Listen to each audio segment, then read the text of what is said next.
In this guide, we'll show you how to install and wire a plug-on neutral dual-function circuit interrupter.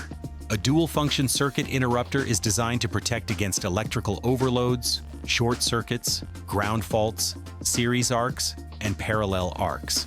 ABB circuit breakers are UL tested and compatible with GE PowerMark Pro, ABB ReliaHome P-Series, and P-Series Plus load centers.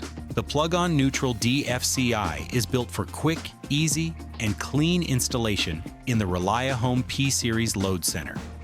Before starting, make sure you have the necessary tools shown here. To begin, remove the load center cover and set aside the mounting screws and test for voltage. Move the DFCI to the off position. Install the heel of the circuit breaker into the mounting rail, then rotate the top into place to connect with the ground bus bar. Connect the ground wire to the ground bus bar. Strip and connect the white load neutral wire to the neutral terminal on the circuit breaker. Then strip and connect the black hot wire to the load power terminal. Ensure all connections are secure. Remove the required circuit perforations from the cover, then reinstall it onto the load center. Turn on power to the main circuit breaker, turn on your newly installed circuit breaker, and press the Push to Test button to confirm functionality.